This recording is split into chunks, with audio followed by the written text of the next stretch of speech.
Welcome to Black Journals, where we celebrate the rich history and culture of Black people around the world. In today's episode, we will explore the fear and threat that non-Blacks felt towards Black people and examine the reasons behind it. The pattern of prejudice against Black Africans is not a new phenomenon.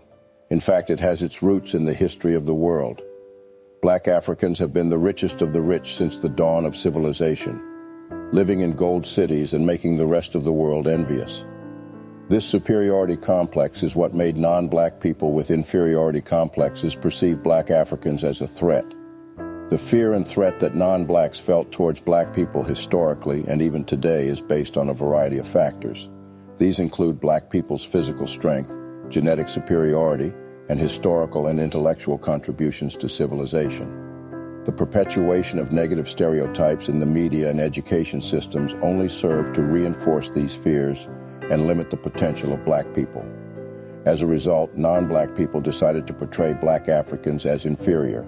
They did this skillfully, using their own language and culture to perpetuate negative stereotypes. This campaign against Black Africans has persisted throughout history, and it still exists today. But why do non-Black people perceive Black Africans as a threat, and why does this feeling persist? The answer lies in the complex history of the world and the role that Black Africans have played in it. Throughout history, Black Africans have made significant contributions to the world in fields such as mathematics, science, medicine, architecture, language, metaphysics, religion, and spirituality. They were the pioneers of civilization, laying the foundation for subsequent developments in the world. Despite these significant contributions, Black Africans have been portrayed as inferior and threatening. This negative portrayal has been perpetuated by the Western media, which has long been dominated by white Europeans and Arabs. One of the primary reasons why non-Black people felt threatened by Black Africans was their physical superiority.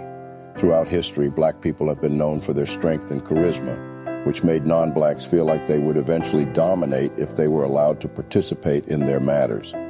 As a result, non-Blacks created a new system that excluded Black people from positions of power and instead made physical labor seem inferior compared to more sophisticated jobs. This system was propagated by European colonists who saw themselves as delicate and fragile and therefore considered these traits as superior. Greek philosophers such as Aristotle further perpetuated this idea by considering slaves as people born to be subjected, and most of these enslaved people were Black. As a result, brutal punishments were made for Black slaves because it was believed that they were less sensitive to pain. This dehumanization of Black people made it easier for non-Blacks to justify their enslavement and exploitation. Another reason for the perceived threat was genetic annihilation. Non-Blacks knew that if they married Black people, their genes would become submissive and eventually become extinct.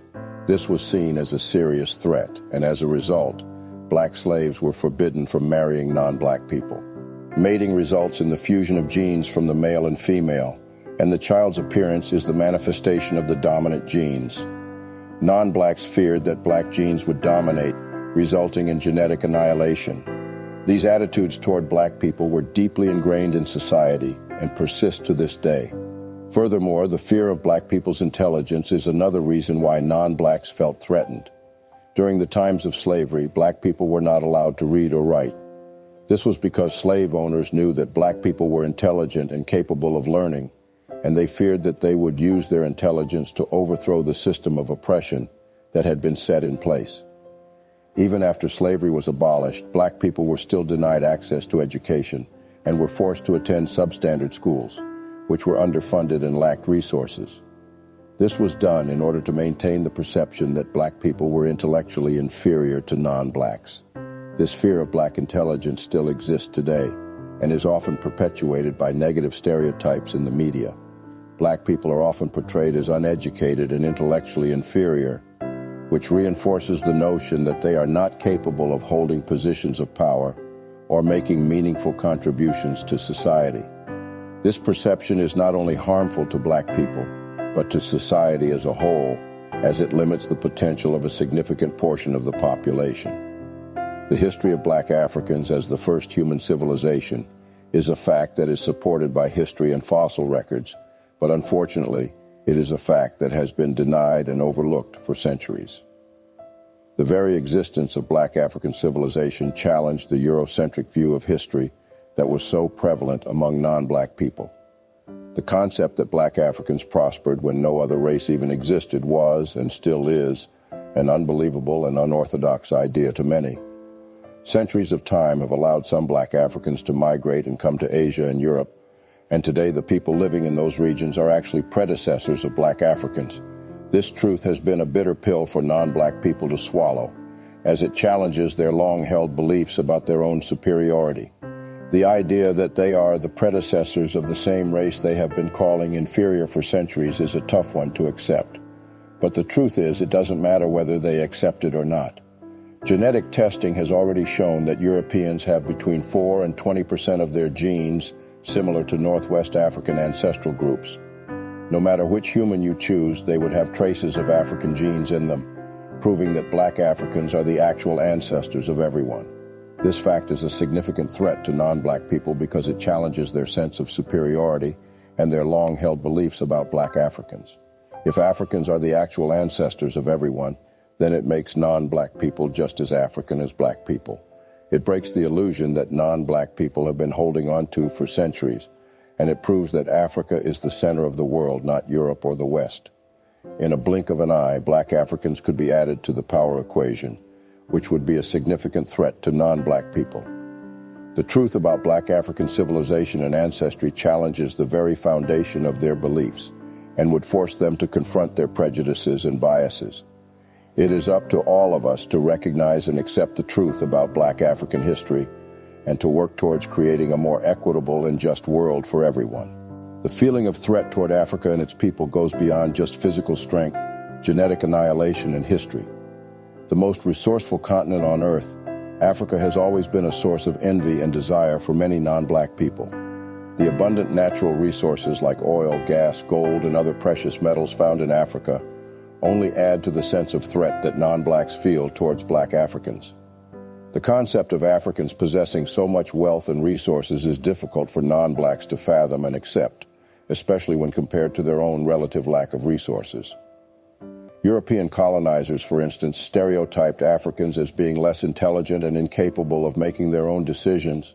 They justified their colonization by claiming that they were there to bring civilization to Africa, ignoring the fact that Africans had their own rich cultures and civilizations long before Europeans arrived. Today, the vestiges of colonialism can still be seen in Africa, as many African nations continue to be exploited for their natural resources by foreign powers. One example of this is France, which holds 50% of the gold reserves of an African nation that was colonized by Italy and Britain. In return for the gold, France prints money for African nations, which is essentially worthless paper. This is just one example of how non-blacks continue to exploit Africa for their own gain, perpetuating the sense of threat and animosity towards black Africans. There are numerous examples of how non-blacks continue to exploit Africa for their own gain. For instance, multinational corporations from developed countries, including the United States, China, and Europe, continue to extract resources from Africa at an alarming rate, often with little benefit to the local population. In many cases, these corporations form partnerships with corrupt African governments, enabling them to gain access to valuable resources without having to pay fair prices or share profits with local communities. Another example is the ongoing land grab in Africa, where wealthy non-blacks are buying up large tracts of land for commercial farming and other purposes, often displacing local communities and destroying fragile ecosystems in the process. Many of these land deals are conducted in secret, without the consent or consultation of the affected communities, and often result in little or no benefit to the local population. Non-blacks also continue to perpetuate harmful stereotypes and biases about Africa and its people, further reinforcing the sense of threat and animosity towards black Africans. For instance, many Western media outlets continue to portray Africa as a continent of war, famine, disease, and poverty, while ignoring its rich cultural heritage, economic potential, and diversity. This negative portrayal not only reinforces negative stereotypes, but also undermines efforts to promote development and investment in Africa. Non-blacks also continue to perpetuate systemic racism and discrimination against black Africans, both within Africa and abroad. This takes many forms, including unequal access to education, healthcare, employment, and political power. Despite efforts to promote equality and social justice, Black Africans continue to face significant barriers and obstacles in their quest for equal rights and opportunities. This threat is also manifested in other ways, such as the lack of representation of Black people in various aspects of society. Despite the efforts made towards diversity and inclusivity, Black people are still severely underrepresented in positions of power and influence, such as in teams, committees, talk shows, and films. This lack of representation only serves to reinforce the idea that Black people are not worthy or capable of holding such positions, which in turn perpetuates the feeling of threat and inferiority towards Black Africans. To sum up, the perception of Black Africans as a threat is deeply ingrained in history and continues to persist today. Non-Black individuals have historically felt threatened by Black people's physical superiority, genetic potential for dominance, and status as the original human civilization. These perceived threats have led to systemic discrimination, repression, and violence against Black people throughout history. It is time for non-Black individuals to recognize and address these deep-seated prejudices and misconceptions about Black Africans. It is time to embrace and celebrate the richness and diversity of Black culture and to acknowledge the vital contributions that Black individuals have made and continue to make to our global society. Black culture is not a threat, but rather a source of strength and inspiration. It is time to break down the barriers of ignorance and fear and to promote understanding and respect for all cultures and peoples. By doing so, we can create a more just and equitable world for all. Thanks for watching.